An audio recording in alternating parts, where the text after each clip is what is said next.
Северна Македонија и градот Скопје се домаќини на 30-тиот Министерски совет на Организацијата за безбедност и соработка во Европа ОПСЕ, на кој учествуваат околу 1000 делегации од 57 земји членки на Организацијата и земји партнери. Мораме да истакнеме дека 30-тиот Министерски совет на ОПСЕ е дефиниран како најголем политички настан што го организира земјава по самостојувањето, а Скопје деновиве е центар на светот во деновите на неговото одржување. На оваа тема во наредните минути разговараме со мојот гостин. Ќе му посакам добре дојде на професор доктор Никола Дујовски од Факултетот за безбедност. Ви благодарам. Македонија лани го почна председавањето со ОПСЕ, што е чин на верификација пред се на македонската државност, способност да се покаже организација и одговорност. Морам да прашам каде сме или до каде стигнавме на затворањето на председателствувањето со ОПСЕ, што потврдивме, а што недоволно покажавме или можеби пропуштивме како шанса да покажеме или да се представиме? Покрај тоа што е најголем политички настан, ова е најголем и предизвик од безбедносен аспект, затоа што досега не сме имале толкаво големо движење на толку важни личности од Европа и од светот на нашата територија. Во текот на подготовките, а еви и сега во самата реализација на самитот, може да се забележи дека Македонија сериозно напредувала во градењето на своите капацитети и политички, во смисол на добро водење на организацијата, мудра политика која што доведе до тоа да се надминат најзначајните отворени прашања помеѓу Европа во овој момент, односно председателствуваме во период кога гори војната се уште на територијата на Украина, кога се отворија нови жаришта и во Израел, кога останаа отворени многу прашања за иднината на организацијата, мислам на ОПСЕ, ние како држава, заедно со најблиските партнери со кои што ги градевме чекорите и како ќе се председателствува со ОПСЕ во 2023 година, успеавме да реализираме или да речам да се покажеме во најдобро светло сегде. Затоа што без многу вознемирување го прифатија сите членки на ОПСЕ тоа што Естонија беше блокирана од намерата да претседава во наредната година, па еве во контекст на тоа се разбири и сериозните предизвици за општиот развој на оваа организација, затоа што таа е веројатно една од најзначајните, ако ги ставиме на страна НАТО, Европската комисија, Советот на Европа, се разбира, ОПСЕ е една од 4 организации со најголемо влијание во политиката, во безбедноста, во соработката во Европа. Успеавме да обезбедиме континуирано финансирање и можеби тоа ќе биде нашиот најголем плюс, затоа што во контактите што беа остварувани во изминатите, особено во изминатите неколку недели, се доби јасно уверување дека нема да биде проблем продолжувањето на финансирањето на активностите на ОПСЕ, бидејќи тие се присутни и овде, и во регионот, меѓутоа и во сите држави во Европа. Истакнавте дека Македонија председаваше со ОПСЕ во најкризните моменти, но она што е многу значајно за нас како земја да покажеме дека една мала држава може да организира толку голем настан кој е во функција на прецено унапредување на демократијата и барање на мировни решенија за конфликтните ситуации во светот. Успеавме ли во потврдата на сето ова? Успеавме во пораките. А дали ќе успееме и во потврдата, за тоа веројатно ОПСЕ не е вистинската организација, затоа што ОПСЕ како организација за безбедност и соработка е платформа за диалог. Да се разговара. И токму од тој аспект е многу значајно што овде во Скопје доаѓаат речиси сите делегации, 70 делегации и повеќе од 70 представени, најголем дел од нив на највисоко ниво, за да разговараат за прашањата на мирот и безбедноста. За жал ги слушнавме пораките кои што се уште се целосно спротивни, односно контрадикторни по однос на развојот на европскиот континент во целост и од страна на највисоките и најзначајните држави од Европа и од американскиот државен секретар Блинкен и од друга страна се разбира од министерот за надворешни работи на Руската Федерација Лавров, кои што и понатаму се диаметрално спротивни и некако, барем во оваа фаза, не се создадени услови да се разговара за некој поголем исчекор во однос на изнаоѓање на мир. Меѓутоа, да, ние успеавме како мала држава да ги донесеме во Скопје и да им овозможиме простор за разговор. ОПСЕ нема механизми да разрешува во тој смисол конфликти, ОПСЕ нема извршна моќ да влијае и врз Русија и врз Украина да седнат на маса, меѓутоа ова е навистина добро. Ако се навратиме историски наназад, оваа организација е формирана како конференција во 1975 во Хелсинки, денес е таа доминантна организација. Меѓутоа, сепак станува збор само за една платформа во која што се градат политики.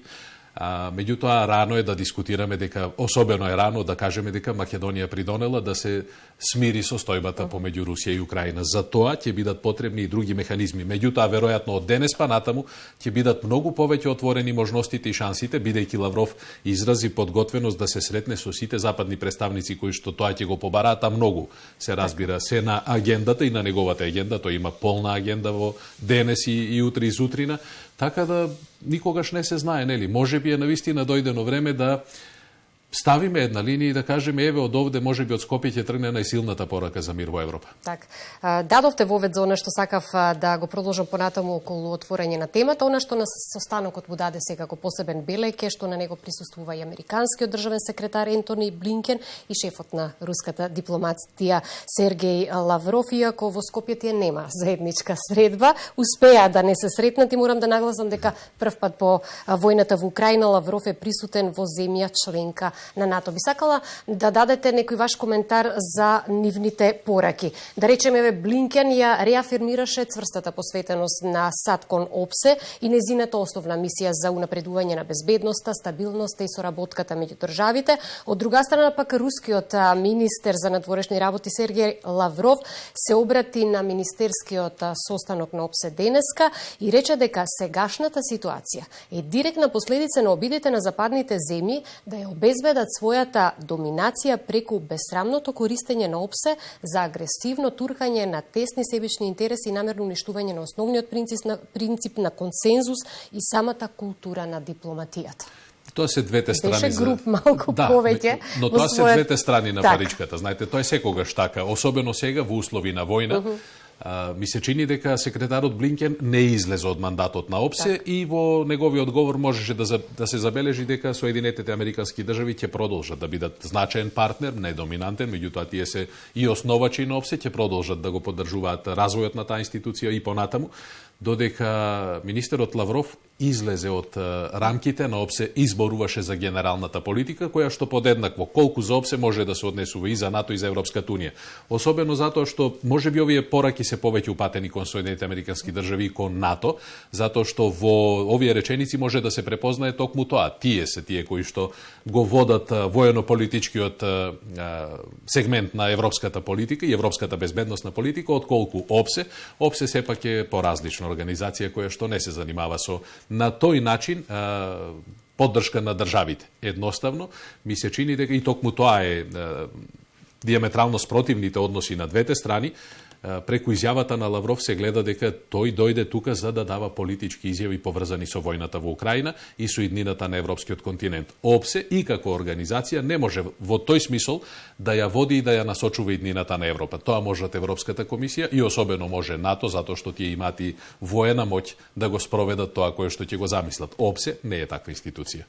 Рековме денеска улиците се продни, нема голем сообраќаен метеж. Мерките за безбедност се на највисоко ниво. Дали граѓаните треба да се чувствуваат безбедно во овие денови се едно од прашањата кое што се поставува и за време на одржување на самитот. Имаше ли опасности? Не, немаше воопшто никаков безбедносен предизвик, се разбира затоа што се подготвувавме повеќе од една година.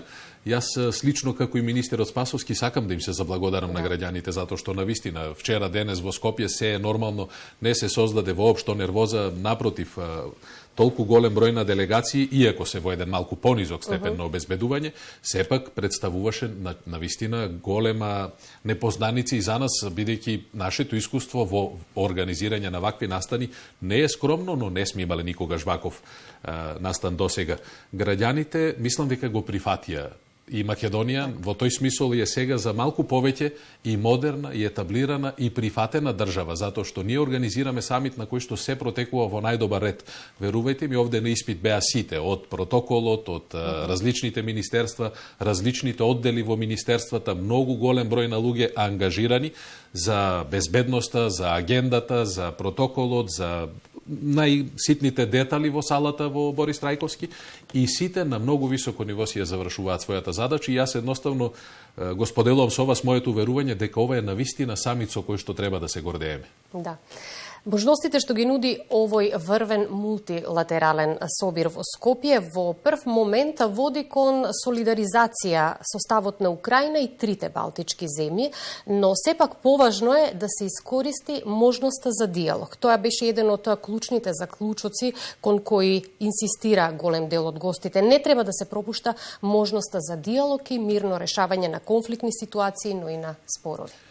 Впрочем, и најголем дел од државите членки на ОПСЕ се држави членки на Европската Унија, доминантно се разбира и на НАТО, и нивните позиции се многу јасни, издефинирани уште од самиот почеток на војната, дека тие ја осудуваат руската агресија. Нема овде дипломатија, нема бели ракавици, тоа е класично отворена агресија врз независни и суверена држава, и тоа можевме да го забележиме и овде. Доминантно сите делегации со истиот став, меѓутоа рековме, ОПСЕ е платформа за разговори.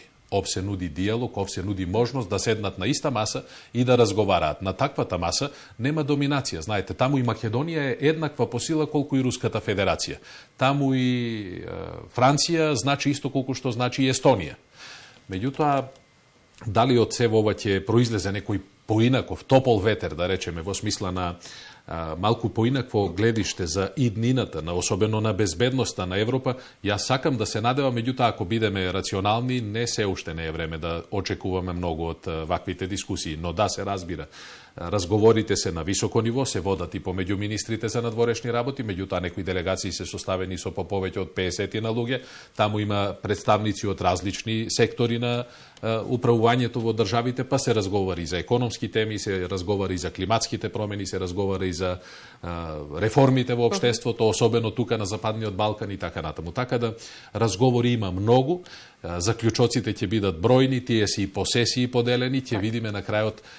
Јас очекувам дека навистина ќе имаме одреден напредок. За мене е доволно тоа што обезбедивме стабилност на развојот на ОПСЕ.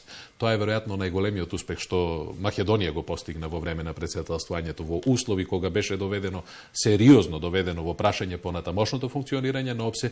Ние успеавме со една мудра политика да обезбедиме стабилност барем за еден среднорочен период. Так. И на крајот останува прашањето што се случуваше на самитот зад затворени врати и секако да ги потврдиме заклучоците кои што беа јавно изнесени. Ова е многу интензивен самит. Имаше навистина бројни контакти, салата сигурно е подготвена имало и жешки теми кои што се разговарале зад затворени врати. Искрено, можеби тие најжешките кои што ние очекувавме дека ќе се случат, се разминаа, дури и во исто време не се најдоа. Блинкен замина, па Лавров слета. Меѓутоа, делегациите се тука, тие контактираат помеѓу себе, остварени се навистина голем број билатерални, трилатерални со регионални средби, тоа е исто така многу значајно. Овој самит се одликува и со тоа што навистина во континуитет продолжија дискусиите и тоа што граѓаните го забележуваат преку изјавите во медиумите, тоа е само еден помал дел од самитот. Таму, знаете, министрите ги соопштуваат своите ставови и тоа е тоа што го гледаат граѓаните, но позади сето тоа во салите за билатерални состаноци се случуваат вистина интензивни разговори. Во однос на заклучоците, ми се чини дека како што го водевме ОПСЕ во оваа година, така ги водиме и заклучоците, тие ќе бидат добри, ќе бидат корисни. И ако треба да ги прочитаат тие на кои што ќе се однесуваат и ако ги применат, мислам дека ќе имаме сериозен напредок. Овде мислам пред се на безбедносната состојба, на развојот на политиките во Европа.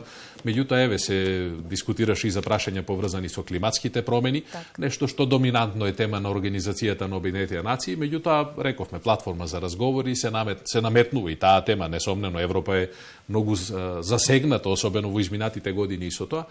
Па еве, да оставиме период од неколку денови или можеби неколку недели по завршувањето на самитот и да се навратиме да видиме што од сето тоа може да биде применето и понатаму во практиката. Јас разговорот би го привршила со она што го говореше шефот на дипломатијата и председавач на Организацијата за безбедност и соработка во Европа, Бујар Османи, во обраќањето на отварањето на самитот, на кој што тој истакна дека на крајот од нашето председавање тој испраќа, најверојатно во име на сите граѓани на нашата држава, порака за надеж дека нема да ја пропуштиме нашата средба со историјата, дека ќе одговориме на тежината на моментумот и дека ќе обезбедиме предвидлива и конструктивна иднина за ОПСЕ. Тоа е навистина убава порака. Да, така треба да звучи. Сепак е дипломатија во прашање во која што граѓаните треба да бидат охрабрени. Не е ништо изгубено, меѓутоа за жал секој ден губиме се повеќе и повеќе. Мора веднаш да јасно да им биде на сите дека доколку сакаме да се развиваме, мора прво да се најде примирие во Украина, а потоа да се решаваат едно по едно и другите отворени прашања, затоа што за жал светот наместо да оди кон просперитет и развој, се повеќе се занимаваме со теми кои што одат во процес на деструкција, на болести, на економско назадување и така натаму. Ова се убави пораки, еве да посакаме дека така ќе биде 2024 година. Со сето ова што денеска го кажавте, практично потврдуваме дека бенефитите со организирањето како домаќини на овој самит за Македонија се навистина огромни. Па и за Македонија се разбира како држава, меѓутоа и за нас професионалците во институциите ова е многу важно, затоа што од сега па натаму имаме уште посилно отворена врата од ОПСЕ има своја амбасада тука. Амбасадорот Вал ги следеше сите активности кои што ние ги работевме во изминатиот период и се надевам дека ќе продолжиме да бидеме партнери и дека особено полицијата, Министерството за внатрешни работи, Министерството за надворешни работи и другите високообразовните институции ќе бидат партнери на ОПСЕ, заеднички ќе градиме една посветла иднина за сите наши граѓани, да работиме и на економските и на сите други теми кои што нас не засегаат. Мислам дека со ова покажавме вистинска зрелост, покажавме дека сме подготвени да ги организираме и највисоките настани и ова можеби ќе биде вовед во нешто уште поголемо, можеби во некој догледен период и голем самит на НАТО. Бидејќи сме земја членка на НАТО и ред е веројатно да ни доверат и еден од наредните самити, знаете, тие се сепак значително поголеми од колку самитите на ОПСЕ, па јас посакувам, еве, можеби не наредниот, бидејќи таму се планира веќе до 2027 се планирани, но тие самити на НАТО кои ќе бидат во четвртата деценија од овој век, еден од нив да организираме и ние. Самитот продолжува до утре, всушност агендата завршува утре во 18 часот. Вие сте директно вклучени и во следењето на настаните за време на самитот, на лице место и во организацијата и ви благодарам што одвоите време да дојдете да бидете гостин во емисијата. Ми беше задоволство. Ви благодарам уште еднаш.